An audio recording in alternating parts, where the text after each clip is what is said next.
이제 오랜만에 다시 한번 우리 레위기를 다시 읽게 되겠습니다. 오늘 레위기 22장은 레위기 21장까지 계속해서 우리가 제사에 관한 이야기들을 나누어 보았죠. 제사장에 대한, 또 특별히 제사를 이렇게 담당하고 있는 제사장에 대한 이야기들을 우리가 살펴보았습니다. 그런데 이 레위기 22장은 이 제사장에 대한 언급 이후에 하나님께 바쳐지는 제물에 대해서, 제사를 주관하는 이 제사장뿐이 아니라 바쳐지는 제물에 관한 규정을 여기에서 우리는 볼 수가 있게 됐습니다. 레위기 22장은 제물을 다루는 규정을 기록하는 데 하고 있는데, 무엇보다도 여기서 가장 중요한 것은 2절에 있는 말씀, 22장 2절에 있는 말씀이죠. 그 성물에 대하여 스스로 구별하여 내 성호를 욕되게 함이 없게 하라 라고 하는 말을 통하여 이 제물에 대하여 한마디로 얘기하면 함부로 음식을 다루지 말라라고 규정을 하고 있는 것이죠. 제사장만 함부로 살면 안 된다는 것이 아니라 바쳐지는 제물에 대해서도 함부로 다루지 말라라고 이야기하는 것입니다. 하나님께 드리는 제사를 주관하는 제사장들이 함부로 살아서는 안 되는 것과 마찬가지로 하나님께 바쳐지는 제물 또한 조심스럽게 다루어져야 한다라고 하는 것입니다. 그 이유 하나는 그 2절에 이야기하죠. 나는 여호와다. 내가 하나님이기 때문에 이렇게 제사장도 함부로 살아서는 안 되고 제물도 함부로 다루어져서는 안 된다는 것을 강조하고 있습니다. 하나님에게 바쳐지는 제물은 형식적인 것이 아니라 하나님께서 받으시는 제물이라고 하는 깊은 의미가 있기 때문입니다. 사람들은 제물을 다루는 것을 하나님의 이름을 부르는 것처럼 조심스럽게, 그리고 소중하고 신중하게 다루어야만 했습니다. 그게 바로 오늘 레위기 22장이 이야기하는 것의 초점이라고 볼 수 있습니다. 자, 이제 제물에 대한 규정을 조금 더 자세하게 한번 살펴보겠습니다. 먼저 제물을 바칠 때, 제물을 바치는 사람, 제사장이 아니라 제물을 바치는 사람이죠. 그 사람에 대해서 규정을 하는데, 무엇보다도 먼저 몸이 부정한 사람은 하나님께 바쳐지는 성물들을 다루어서는 안 됨을 규정하고 있습니다. 하나님에게 제사를 드림에 있어서 가장 중요한 것은 성결함이었습니다. 깨끗함, 순수함이었습니다. 성결함은 단순한 도덕적 깨끗함만을 의미하고 있는 것은 아닙니다. 그것을 넘어서 의도의 순수함까지도, 동기의 순수함을 이야기하고 있습니다. 손이 깨끗할 뿐만 아니라 마음도 깨끗해야 한다는 것입니다. 그러므로 레위기에서는 이 같은 성결을 강조함으로써 제물을 먹거나 만지거나 혹은 가까이 하는 사람들은 반드시 형식적으로 이렇게 규정되어 있는 성결 과정, 정결 과정을 반드시 통해서 반드시 깨끗함을 얻어야 한다는 것입니다. 여기서 무엇보다도 마음의 깨끗함, 동기의 순수함을 이야기하고 있음을 우리는 보아야 합니다. 하나님께 나아가는 사람들은 자신의 삶에 대한 성찰이 있어야 합니다. 자신의 삶을 돌아보고 회개하는 과정을 거쳐야 합니다. 인간에게 있어서 가장 뛰어난 능력은 바로 이 성찰의 능력이 아니겠습니까? 우리가 개들도 길러보고 소, 돼지도 길러보고, 특별히 이제 우리 개 같은 거를, 이제 강아지들을 이렇게 길러보면 굉장히 이 개들을, 애완견을 잘 기르다 보면요, 개들이 자기가 사람인 것처럼 착각하는 그 경우도 있는 것 같아요. 너무 귀하게 여기다가 보니까. 근데 이 강아지들을 길러보면서 우리하고 차이가 있는 것 중에 가장 큰 게 뭡니까? 뒤돌아봄입니다. 성찰하는 겁니다. 개는 자기를 절대 돌아보지를 못합니다. 자기가 한 짓이 무엇인가를 되돌아보고 그것의 의미를 깨닫고 그것이 좋다 나쁘다 아니면 개선해야 된다 그렇지 않아야 된다 그런 것들을 생각하지를 못합니다. 인간에게 있어 다른 동물로부터 구별되어지는 능력은 다른 어떤 것이 아니라 성찰력입니다. 항상 자신을 돌아볼 수 있는 능력, 그것이 오늘 우리에게 요구된다고 볼 수 있습니다. 그러므로 레위기 이러한 자신의 삶을 돌아보고 회개하는 그 성찰의 과정을 오늘 레위기 22장은 우리에게 말하고 있습니다. 레위기 22장에 규정되어 있는 이 정결 과정이 오늘 우리들에게 그 정결 과정을 똑같이 할 수 있는 것은 결코 아닙니다. 그러나 이런 모양 저런 모양이든지 자신의 삶을 정결하게 성찰할 수 있는 이 능력이 우리들에게 있어야 하지 않겠습니까? 그래서 이 레위기 22장에 규정되어 있는 부정해진 사람이 정결 과정을 통하여 깨끗해진 다음 제물을 가까이 할 수 있다라고 하는 전통은 신약 시대에 와서도 성찬을 대할 때 자신을 돌아본 다음에 포도주와 떡을 받을 수 있도록 하는 전통과 연결이 되고 있음을 우리는 보게 됩니다. 성찬식의 앞에서도 우리는 늘 자신을 돌아본 다음에 이것을 받으라 이야기를 하고 있지 않겠습니까? 자, 하나님을 믿는 믿음 행위는 이 같은 정결 과정과 자신의 삶에 대한 성찰을 요구합니다. 자신의 삶을 돌아보는 성찰의 과정이 배제된 믿음 생활은 자기 도취와 환상에 빠질 위험이 있음을 보아야 할 것입니다. 두 번째는 제사장만이 이 떡을 이 제물을 먹을 수 있도록 했습니다. 레위기 22장은 제물을 먹을 수 있는 사람들의 범위를 규정하고 있습니다. 제사장의 집에 살고 있는 사람이라고 할지라도 잠시 머물고 있는 나그네나 혹은 제사장이 일시적으로 월급을 주고 고용한 품꾼들은 제사를 먹을 수 없었습니다. 하나님께 바쳐지는 제물은 오직 이 제사 이후에는 제사장 목이었습니다. 이제 그게 당연한 것이었죠. 왜냐하면은 요즘 시대처럼 따로 생활비 제도라는 것이 없었기에 이 제사장들이나 레위 사람들에게 이러한 것들이 허용이 되어 있었던 것입니다. 뭐 이런 것들을 그대로 우리 시대에 적용할 수 있다는 것은 결코 아니겠지요. 자, 근데 여기서 중요한 건 뭐냐면 하나님께 바쳐진 제물은 제사 이후에는 제사장 몫이었는데 아무리 제사 이후에 제사장 몫이라고 했을지라도 이 제물을 제사장이 그 제물들을 음식물들을 개인적인 목적으로 사용해서는 안 되었습니다.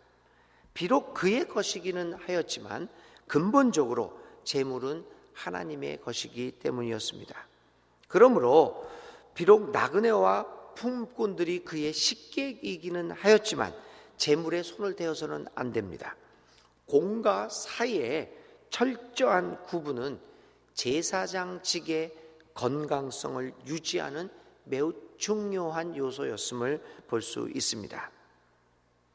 이것들도 이제 이러한 생각들도 사실 오늘 우리 교회 안에서 일하고 있는 많은 사람들 또 우리 목회자들을 비롯한 오늘 기독교 교회의 지도자들에게 많은 교훈들을 가르쳐 주고 있습니다. 오늘 기독교의 지도자들은 교회를 하나님의 것이라고 과연 우리들은 생각하고 있는 것일까?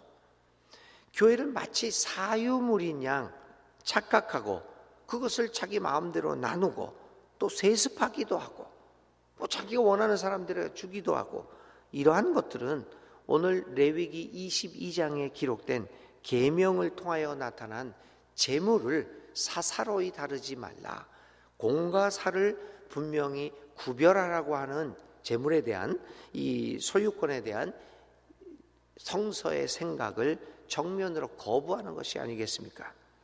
오늘 우리에게 시급하게 필요한 것은 철저한 청지기 의식입니다. 소유권은 하나님께 속한 것이고 우리는 단지 그의 일꾼으로 일시적으로 그 일을 담당하고 있다라고 하는 생각일 것입니다.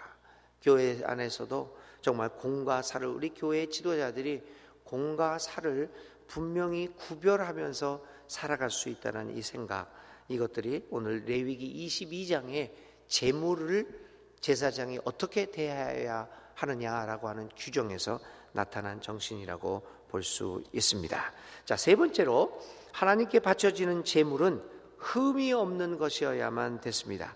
흠이 없다고 하는 것은 겉으로 드러나는 모양만이 아닙니다. 오늘 우리에게 보다 중요한 것은 내용의 흠입니다. 겉으로는 아무런 흠이 드러나지 않을지라도 내면에 흠이 있다면 그것은 올바른 제물이 될 수 없는 것입니다. 하나님은 겉을 보시지 않고 중심을 보시기 때문입니다.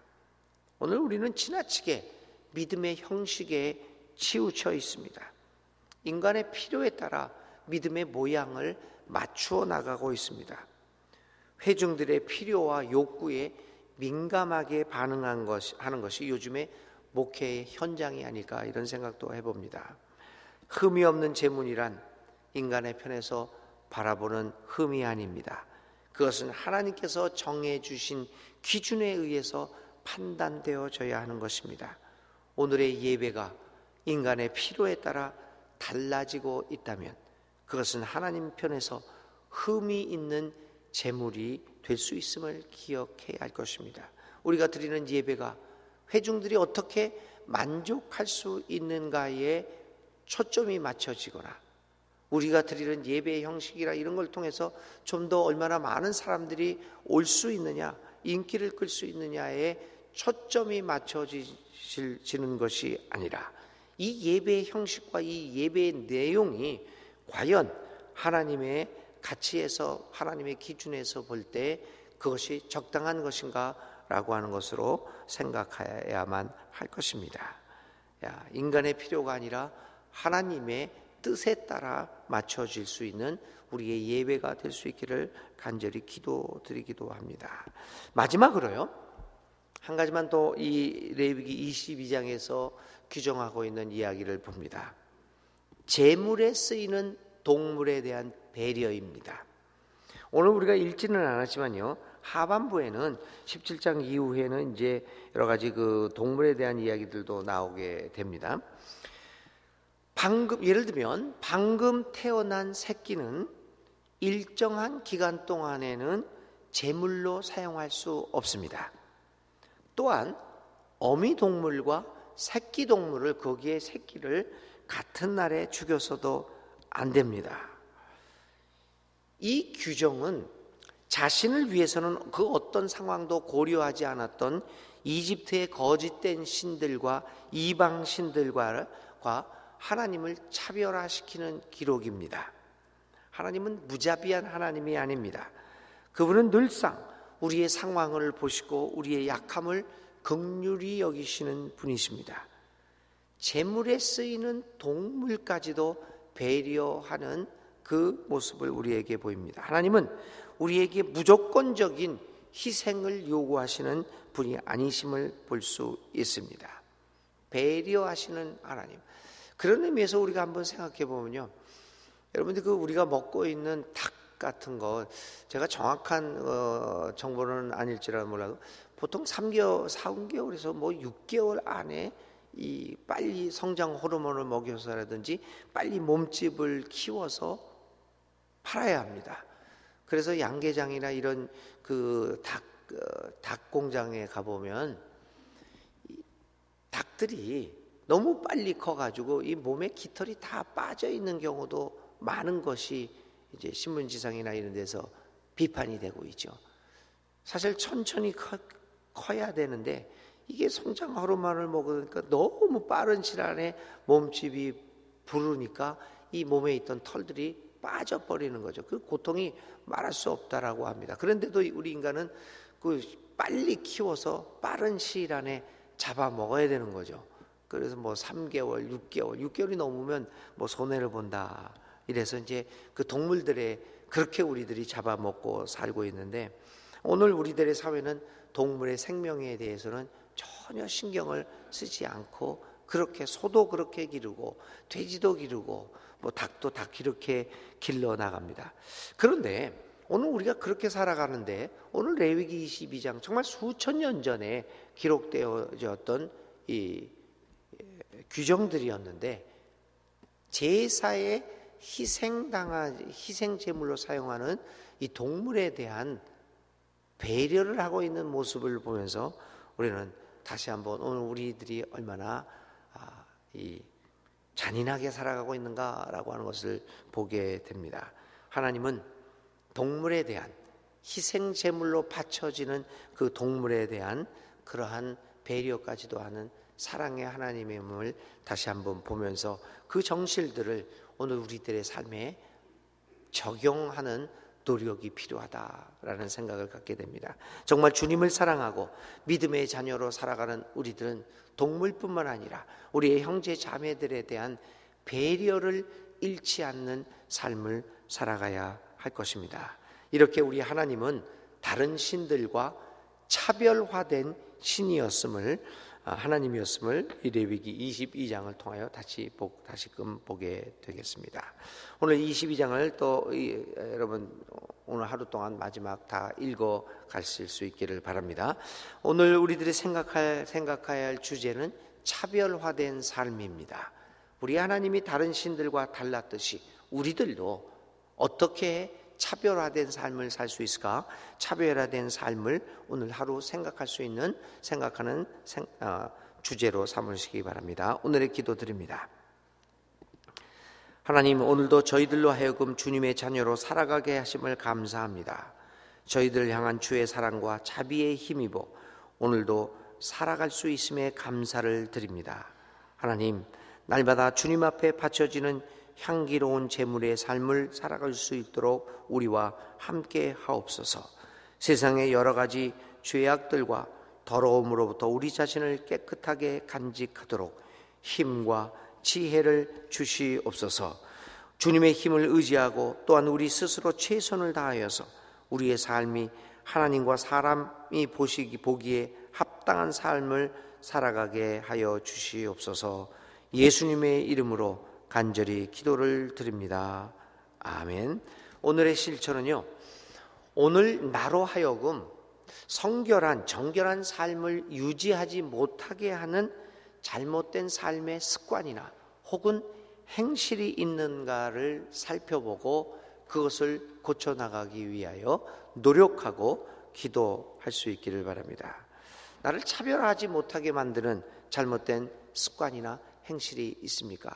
그것을 하나님 앞에 기도하고 오늘 하루 고쳐나가는 여러분들 되시기를 바랍니다. 이제 주님 기도로 마치겠습니다. 하늘에 계신 우리 아버지, 아버지의 이름을 거룩하게 하시며 아버지의 나라가 오게 하시며 아버지의 뜻이 하늘에서와 같이 땅에서도 이루어지게 하소서. 오늘 우리에게 일용할 양식을 주시고 우리가 우리에게 잘못한 사람을 용서하여 준 것 같이 우리 죄를 용서하여 주시고 우리를 시험에 빠지지 않게 하시고 악에서 구하소서. 나라와 권능과 영광이 영원히 아버지의 것입니다.